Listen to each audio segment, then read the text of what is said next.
የኢትዮጵያ ድህነት አሰቃቂ ቆሻሻው ሁሉ ነገር ተቀርጾ ይላክላቸዋል። 1747 አባል ይዞ የተቋቋመ ኢንሹራንስ ኩባንያ እንደሌለ ነው የማውቀው። ስሙን ስታንዳርድ ኢንሹራንስ አልነው እንጂ አዋጭ ኢንሹራንስ ነው። ህብረተሰባችን ማገዝ፣ ማህበራዊ ኃላፊነታችን መወጣት የኛ ሰፊ ራዕይ ነው። ገንዘባቸውን በሰዓቱ ባለማግኘት ግምት ላይ አነስተኛ መሆን የተለያዩ ችግሮች አሉ። 50 በላይ ፕሮዳክቶች አሉ በጀነራል ኢንሹራንስ በጠቅላላ ኢንሹራንስ ማለት ነው። የኛ ለየት የሚያደርገው የላይፍንም የጀነራልንም ሁለቱንም አጣምሮ የተቋቋመ የኢንሹራንስ ካምፓኒ ነው። እነዚህ የተለያዩ የህብረተሰብ ክፍሎች እናቶች፣ ህፃናት እና አረጋውያን ካለባቸው ማህበራዊ ችግሮች ካለባቸው የጤና ችግሮች ወጥተው ወደ ተሻለ የኑሮ ደረጃ እንዲመጡ ነው። ከካናዳ፣ ከአሜሪካ፣ ከአውሮፓ እነሱ አይደሉም የሚያገባቸው፣ የሚያገባን እኛ ነን። አሁን ኢንሹራንስ አለን፣ አዋጭ አለ። አሁን ትልቅ ሪዞርት ደግሞ ቢሾፍቱ ላይ 50,000 ካሬ ቦታ ወስደን በቅርቡ ወደ ስራ ምን ጀምረው ይኖራል። ትልቁ ዓላማው የአባላትን ተጠቃሚነት ማረጋገጥ ነው።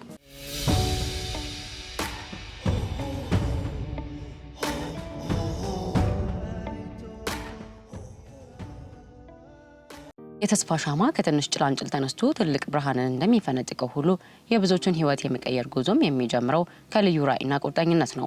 ከዛሬ 19 ዓመታት በፊት በመስራቹና በ41 ልበቀና አባላት የተጀመረው ጉዞ ዛሬ ላይ በቀጥታም ሆነ በተዘዋዋሪ ስፍር ቁጥር የሌላቸውን ዜጎች ህይወት የሚዘውር ጥላው የሰፋና የብዙዎችን ጓዳ የሚዳሰስ ግዙፍ ተቋም ሆኗል። መነሻውን የህብረተሰቡን ማህበራዊና ኢኮኖሚያዊ ተግዳሮቶችን መፍታት ያደረገው ይህ ተቋም በሂደት ለብዙዎች የእድገት መሰላል መሆን ችሏል። ከዕለት ተዕለት የኑሮ ውጣ ውረድ ማስታገሻነት አልፎ ዛሬ ላይ ከ170,000 በላይ ለሚሆኑ አባላት አስተማማኝ መዳረሻ በመሆን የለውጥ አርማነቱን አስመስክሯል። ከዚህም ባሻገር ከ56,000 በላይ ለሚሆኑ አባላት የቁጠባና የብድር ባህልን በሚገባ በማስረጽ ከችግር ፈቺነት ተሻግሮ የሀብት ባለቤትነት ምሰሶ ለመሆን በቅቷል። አዋጭ ከዚህም ባለፈ በተለያየ ዘርፍ አገልግሎቶችን በመስጠት ማህበረሰቡን እያገለገለ ይገኛል። አዋጭ ከ405 በላይ በገንዘብ ቁጠባና ብድር ህብረት ስራ ማህበሩ 27 የሚሆኑትን በፋውንዴሽኑ እንዲሁም በስታንዳርድ ኢንሹራንስ ደግሞ ከ60 በላይ ሰራተኞችን በመቅጠር እንዳጠቃላይ ከ492 በላይ ዜጎችን የስራ ዕድል በማመቻቸት እንደ ሀገር እየተበራከተ የመጣውን የስራ አጥ ቁጥር በመቀነስ ረገድ የበኩሉን አስተዋጽኦ እያበረከተ ይገኛል። ለነዚህ ሁሉ ሰው ተኮር አገልግሎቶች እውን መሆን መስራቹና የሀሳቡ ባለቤት የሆኑት አቶ ዘሪሁን ሸለመ ሚና ከፍተኛ ነው። አዋጭ የመጀመሪያው ተቋም ነው እንደራሱ። ቀጥሎ ግን አንደኛው ስታንዳርድ ኢንሹራንስ ነው። ስታንዳርድ ኢንሹራንስ ያው አዋጭ ኢንሹራንስ ነበረ። ከሌሎች ኢንሹራንሶች ጋር ተመሳሳይ ስፔሻሊ ከአዋሽ ኢንሹራንስ ጋር በኤስ እና በሲ ምክንያት የእንግሊዘኛው ቃል መመሳሰል ምክንያት አዋጭ አዋሽ የሚለው ከግ አግባብ ሊመሳሰል ይችላል የሚል ስለመጣ ስሙን ስታንዳርድ ኢንሹራንስ አልነው እንጂ አዋጭ ኢንሹራንስ ነው። ሲመሰረትም ለአባላቱ የኢንሹራንስ አገልግሎት እንዲሰጥ ታስቦ የተቋቋመ ተቋም ነው። አዋጭ የገንዘብ ቁጠባና ብድር ህብረት ስራ ማህበር በሀገራችን በከፍተኛ ካፒታልና ባለ አክሲዮኖች ከተመሰረቱት ጥቂት የኢንሹራንስ ኩባንያዎች መካከል አንዱ የሆነውን ስታንዳርድ ኢንሹራንስን በከፍተኛ ድርሻ በመመስረት ለብዙሃኑ ስጋት ጋሻ እየሆነ ይገኛል። ስታንዳርድ ኢንሹራንስ የተቋቋመው በዋነኝነት በከፍተኛ ሼር ያቋቋመው አዋጭ ቁጠባና ብድር ማህበር ነው። ከዛ በተጨማሪ ደግሞ የዛው የአዋጭ አባላት ኮንትሪቢዩት አድርገው በሼር ካምፓኒ ያቋቋሙት ነው። አዋጭን ጨምሮ 1747 ባለ አክሲዮኖች የተቋቋመ ነው። ይህም ማለት ኢትዮጵያ ውስጥ ካሉ የኢንሹራንስ ኩባንያዎች ምናልባት 1-2 ኩባንያዎች ውጪ በዚህን ያህል 1747 አባል ይዞ የተቋቋመ የኢንሹራንስ ኩባንያ እንደሌለ ነው የማውቀው።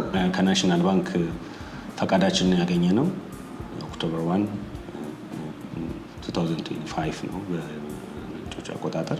305,800,000 ሰብስክራይብድ የተፈረመ ካፒታል እና በ135,620,000 የተከፈለ ካፒታል የተቋቋመው። ስታንዳርድ ኢንሹራንስ በሀገራችን 19ኛው የኢንሹራንስ ኩባንያ ሆኖ የተቋቋመበት ዋናው ዓላማ በዘርፉ የሚስተዋሉ ችግሮችን ለመፍታትና ማህበረሰቡን ለማገልገል ያለመ መሆኑ ገና ከጀምሩ በተግባር መግለጽ ችሏል።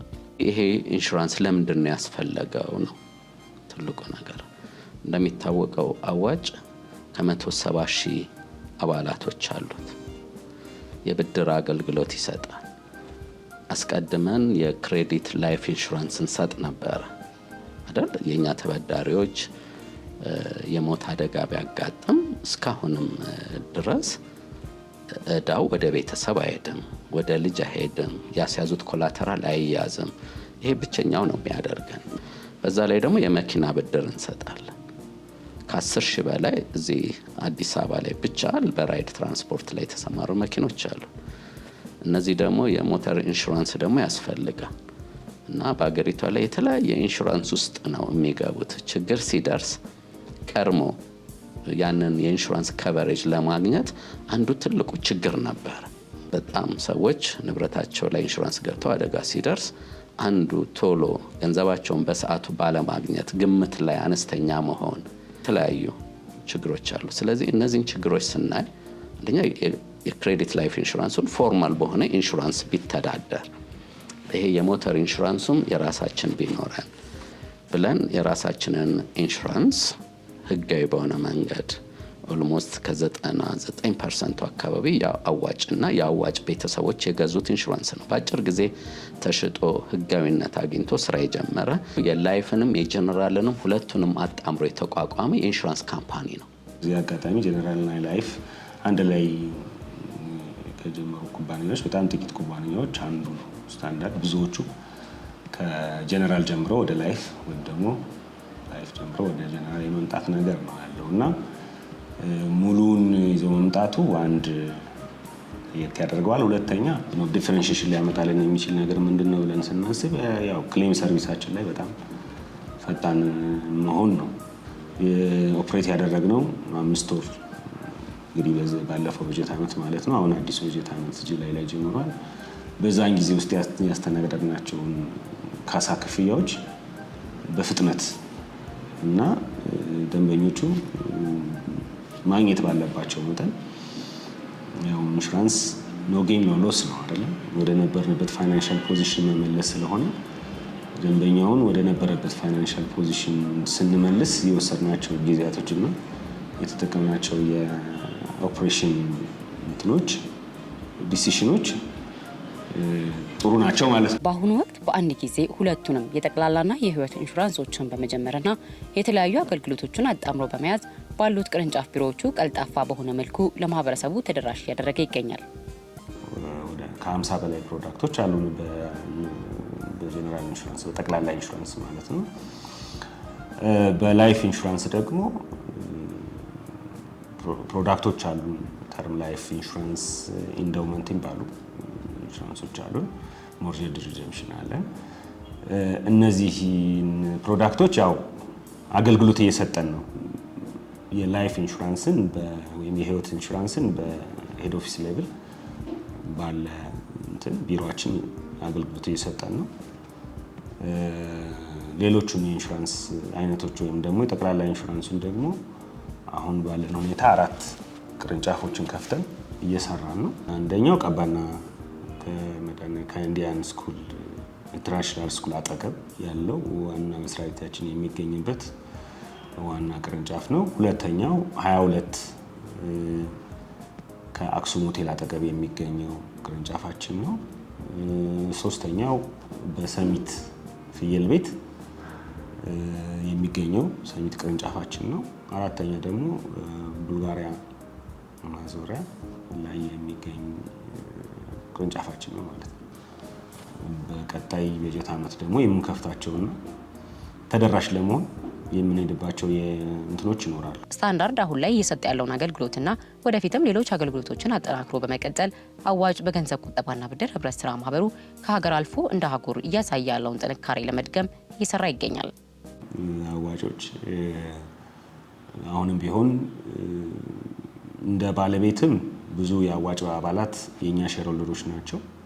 ሼርሆልደሮች አልሆኑም የአዋጭ አባላት ወይም ባለ አክሲዮን ያሉት የአዋጭ አባላትም የኛ ነው የሚል ስሜት ያደረባቸው አገልግሎታችንን ለማግኘት እየመጡ ነው። በዚህ በጣም ደስተኛ ነን። አሁንም ቢሆን እኛ ለአዋጭ አባሎች ሰርቪሳችንን በጥሩ ሁኔታ አዘጋጅተን የምንጠብቃችሁ መሆኑን ለማስተላለፍ ፈልጋለሁ። ከዚህ በተጨማሪ አዋጭም ጠንካራነቱ የሚታወቅ ማህበር ነው። ኮሚኒቲ ቤዝድ ማህበር ነው። ቤተሰቡ ማዕከላዊ ያደረገ ማህበር ነውና እኛም እንደ ኢንሹራንስ ደግሞ ቀጣይ በማይክሮ ኢንሹራንስም ውስጥ ገብተን ተጨማሪ አገልግሎት ለመስጠትም ሀሳቡ አለን እና በስሞል ኤንድ ሚዲየም ኢንተርፕራይዝ ላይ ያሉ የኢንሹራንስ ፍላጎቶችንም ለመሸፈን እናስባለን እና የአዋጭን ጥንካሬ እኛም እንደምን ደግሞ ቃል መግባት እፈልጋለሁ። በሌላ በኩል ደግሞ የዛሬ 5 ዓመት አካባቢ የአዋጭ መስራች የሆኑት አቶ ዘሪሁን ሸለመ አዋጭ ፋውንዴሽንን በመመስረት ከህብረት ስራ ማህበሩ አመታዊ ትርፍ 5% ድጋፍ በማድረግ ሴቶች፣ ህጻናትና አረጋውያንን በመደገፍ ማህበራዊ ኃላፊነቱን እየተወጣ ይገኛል። ኤንጂኦ ሰርቻለሁኝ። ብዙ ስሰራ ኤንጂኦዎች በአብዛኛው ከውጭ ሀገር ነው ፈንድ የሚመጣው። በተለይ ያንን ፈንድ የሚያደርጉት ደግሞ ግለሰቦች ናቸው። እነዛ ግለሰቦች ግን ሀብታም ስለሆኑ አይደለም ፈንድ የሚያደርጉት። ንጹህ የመርዳት ልብ ያላቸው ኢንዲቪጁዋልስ ናቸው። ግን እንዴት ነው እሱ የሚመጣው ነው? በጣም የኢትዮጵያ ድህነት አሰቃቂ፣ ቆሻሻው ሁሉ ነገር ተቀርጾ ይላክላቸዋል። እነሱ ሴሌብሬት በሚያደርጉበት ክሪስማስ ኢቭ ሊሆን ይችላል፣ ለኢስተር ሊሆን ይችላል። በዛ ቴሌቪዥን ይተላለፋል። ኢትዮጵያ ውስጥ ይህን ያህል ችግረኛ ህጻናት፣ ይህን ያህል ረሃብ፣ ይህን ያህል ተብሎ ከዛ በቃ እያለቀሱ ምን እያሉ እና ለእናንተ እዚህ ከአንድ የምታወጡትን $20-30 ብትሰጡ ምናምን ሲል ፕሮሚስ እንትን ያደርጋሉ፣ ያስሞላሉ። ለዛ እየተለመነ ነው የሚመጣው። ሞራል የሚጎዳም ነገር። ለዛ ነው ለአፍሪካ ብዙ ጊዜ ያለው ረሃብተኛ እየተባለ ኢቭን እንደዚህ እንኳን እየተቀየረ አገር ሊያዩ አይችሉም። ስለዚህ ምን ያስፈልጋል? ለምን ሎካል ሪሶርስን ሞቢላይዝ አድርገን የራሳችንን ችግር በራሳችን አንፈታም? ይሄ የኔም ቁጭ ስለነበረ ነው። ሁለተኛው በኮኦፐሬቲቭ ፕሪንሲፕል አንዱ ፕሪንሲፕል ነው እንግዲህ አዋጃችንም ላይ ያለው ኮንሰርን ፎር ዘ ኮሚኒቲ ነው። አዋጭ ፋውንዴሽን የማህበረሰቡን ችግር ለመፍታት ታስቦ በመቋቋሙ አሁን ላይ በአዲስ አበባና በኦሮሚያ የተለያዩ ቦታዎች ሰው ተኮር ስራዎችን እያከናወነ ይገኛል። እያንዳንዳችን ከምናገኘው ትርፍ ላይ ማህበሩ ከሚያገኘው ትርፍ ላይ 5%ቱን ለምን ለዚህ ከፕሪንሲፕሉ አንዱ ለሆነው ለማህበራዊ ኃላፊነት እኔም ለህብረተሰቡ ያገባኛል፣ ባለቤት ነን። ከካናዳ፣ ከአሜሪካ፣ ከአውሮፓ እነሱ አይደሉም የሚያገባቸው፣ የሚያገባን እኛ ነን። ንጹህ ልብ ይፈልጋል እዚህ። ስለዚህ ይህንን ፋውንዴሽን አቋቋመ። ድሮ በእርዳታ ይሰራበት የነበረውን ትምህርት በራሳችን አቅም ማስተማር ቻለን ማለት ነው። ይሄ እንደ ሀገር ቀላል የሚታይ ነገር አይደለም። ጫንጮ ላይ 240 ህፃናት የአስተማሪ ደሞዝ ተከፍሎ ምግብ ተመግቦ እስከ 4ኛ ክፍል እያስተማርን ነው። አረጋውያንን እንረዳለን። ሜሪ ጆይ ላይ ከ100 ልጆች በላይ ድጋፍ እናደርጋለን። የትምህርትና የምግብ ለ100 ምናምን አረጋውያን የጤና መድን ሽፋን እንሸፍናለን። እንደምታዩ የተጎዱ ቤቶችን መንግስት በሚጠይቀን የምግብ ድጋፍም የቤቶች አረጋውያን ቤት እየገነባን ነው። ጤና ጣቢያ ለይቶ ማቆያ እንሰራለን። የትምህርት ቤት መመገቢያ እንሰራለን። ይሄ እንግዲህ አዋጭ ከሚያገኘው ትርፍ 5%። አሁን ቅርብ ጊዜ አዳማ ላይ 3 የገበሬዎች ቤት ሰርተን ዘመናዊ ቤት አስረክበናል። አሁን ደግሞ ጉጂ ዞን ላይ ፕሮፖዛል ሄደው ተፈራርመዋል ወደ 10 ሚሊዮን ብር የሚያወጣ ቤት። ይሄ በመንግስት ቀጥታ ድጋፍ የሚጠየቁ ናቸው። ከሁሉም በላይ ግን ደስ የሚለው በራስ አቅም በራስን ማስተዳደር ነው፣ መርዳት ነው። አየሽ አሁን አልተለመነባቸውም የኛ ህፃናቶቹ ማለት ነው። ፈረንጅ ነው ስፖንሰር አይደለም የሚባለው የራሱ ዜጋ ወንድሙ እህቱ ነው። ስለዚህ ሀገር የምታድገው እንደሱ ነው። ፋውንዴሽኑ ከሌሎች አጋር አካላት ጋር በመሆን በችግር ውስጥ እያለፉ ያሉትን የማህበረሰብ ክፍሎች እየደገፈ ይገኛል። ከአጋር ድርጅቶች አንጻር ከመንግስት ጋር የምንሰራ እንደተጠበቀ ሆኖ ከግል ድርጅቶች ጋርም የምንሰራቸው ስራዎች አሉ። ከኛ ጋር በቅርበት እነዚህን ሰው ተኮርና የልማት ስራዎችን የሚሰሩ ድርጅቶች አንደኛ እንደ ኢምፕሊሜንተር ወይንም እንደ ፈጻሚ ሆነው የሚሰሩ አሉ። በዋናነት ከሜሪ ጆይ ጋር እየሰራን ነው። በሜሪ ጆይ ወደ 100 የጎዳና ህፃናትን የትምህርት ቤት ድጋፍ እያደረግን ነው ያለነው። በጋራ ነው የምንሰራው። የገንዘብ ድጋፉ በእኛ በኩል ነው እየተደረገ ያለው።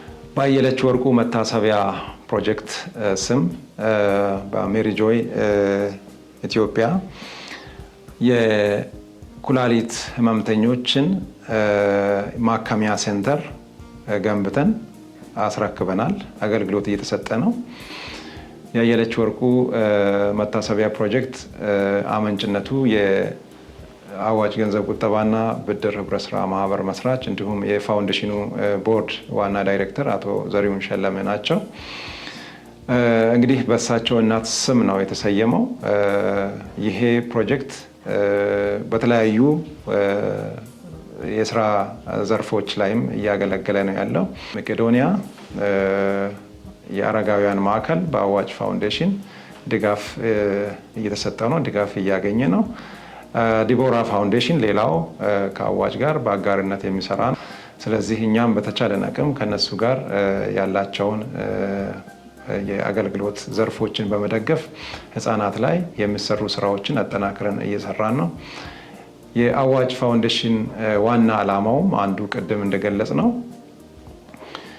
እነዚህ የተለያዩ የህብረተሰብ ክፍሎች እናቶች፣ ህፃናት እና አረጋውያን ካለባቸው ማህበራዊ ችግሮች ካለባቸው የጤና ችግሮች ወጥተው ወደ ተሻለ የኑሮ ደረጃ እንዲመጡ ነውና በዚህ አዋጭ ገንዘብ ቁጠባና ብድር ህብረት ስራ ማህበሩም ማህበራዊ ኃላፊነቱን እየተወጣ ነው። አዋጭ ፋውንዴሽን ወደፊትም የስራ ክልሎችን በማስፋት አገልግሎቱን ለሚያስፈልጋቸው የማህበረሰብ ክፍሎች ትኩረት ሰጥቶ ይሰራል።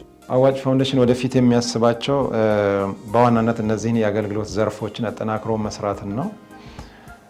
ትምህርትን፣ ጤናና ኑሮ ማሻሻያ ፕሮግራሞችን አጠናክሮ እየሰራ ነገር ግን የስራ ክልሎቹን ማስፋት ነው የሚያስበው። ከዚህ አንጻር በዚህ አመት እስካሁን እየሰራን ያለ ነው በኦሮሚያና በአዲስ አበባ ክልሎች ወይም አካባቢዎች ነው። ለወደፊቱ እነዚህኑ አገልግሎት እንግዲህ የሀገራችን ሁኔታ ያው ሁላችን የምናውቀው ነው። ዜጎች መረዳት አለባቸው። በተለያዩ አካባቢዎች በደቡብ ክልልም ፍቃድ አለን፣ እንዲሁም በአማራ ክልል ፍቃድ አለን። ሁኔታዎች እስከተመቹ ድረስ በተለይም የፋይናንስ ሁኔታዎች እስከፈቀዱ ድረስ ህጋዊ ፍቃድ አግኝተን እንድንሰራ በተፈቀድንባቸው ክልሎችም ደርሰን ለመስራት ህብረተሰባችን ማገዝ ማህበራዊ ኃላፊነታችን መወጣት የኛ ሰፊ ራዕይ ነው፣ እቅዳችንም ነው። ከዚህ አንጻር እዚህም አዲስ አበባ ራሱ የተለያዩ ስራዎችን ያልጀመርናቸው ስራዎች አሉ፣ ያልደረስናቸው አካባቢዎች አሉ። እነዚህን አካባቢዎች ባለን የፕሮግራም ወይንም የስራ ዘርፍ አጠናክረን እንቀጥላለን የሚል እቅድ ነው ይዘን የተንቀሳቀስ። አዋጭ ከዚህ በተጨማሪም በሾላ ገበያ አካባቢ ባለው የራሱ ቦታ ላይ የንግድ ማዕከል በመገንባት አባላት በተመጣጣኝ ዋጋ ጥራት ያለውን ምርት እንዲያገኙ የሚያስችልበትን ፕሮጀክት ነድፎ እየተንቀሳቀሰ ነው። የአዋጭ ትልቁ ክንፍ የሆነው 50 ሺህ ካሬ ላይ የሚያርፈው የቢሾፍቱ ጨለለቃ ፕሮጀክት ሪዞርትን ጨምሮ የስልጠናና የምርምር ማዕከል በመገንባት ለህብረት ስራው ዘርፍ ትልቁን ምዕራፍ ለመክፈት አዋጭ ጉዞውን ጀምሯል። አዋጭ የሚመሰረታቸውን ካምፓኒዎች ግሩፕ ሆልዲንግም አሁን አዋጅ ወጥቷል። ለምሳሌ አሁን ኢንሹራንስ አለን፣ አዋጭ አለ። አሁን ትልቅ ሪዞርት ደግሞ ቢሾፍቱ ላይ 50,000 ካሬ ቦታ ወስደን በቅርቡ ወደ ስራ ምን ጀምረው ይኖራል። እሱ ሪዞርት ብቻ አይደለም፣ ኮንፈረንስ ሴንተር አለው፣ ኤክሰለንሲ ሴንተር አለው። እዚህ ሾላ ሳይት አለን፣ ትልቅ የኮንሱመር ኮኦፕሬቲቭ የምንጀምርበት። እሱም በሁሉም አውሮፓም አፍሪካ ሀገሮችም የኮንሱመር ኮኦፕሬቲቭ አለ። እኛ ሀገር ሸማቾች የሚባሉት ማለት ናቸው። ግን በተደራጀ መልኩ በጣም ዘመናዊ በሆነ መንገድ ይሄ የገበያ ሰንሰለትን ሊያገናኝ የሚችል ጥታ ወደዚህ መጥቶ ዘመናዊ በሆነ መንገድ የምንቀበልበት ቢኖር እነዚህ ሁሉ ፕሮጀክቶችን በአንድ ጥላ ስር በማሰባሰብ አዋጭ የአባላቱን ተጠቃሚነት በማረጋገጥ ለብዙዎች የስራ ዕድል በመፍጠር ለሀገር ኢኮኖሚ ከፍተኛ አስተዋጽኦ ያበረከተ ይገኛል። አዋጭ ነገን ለዋጭ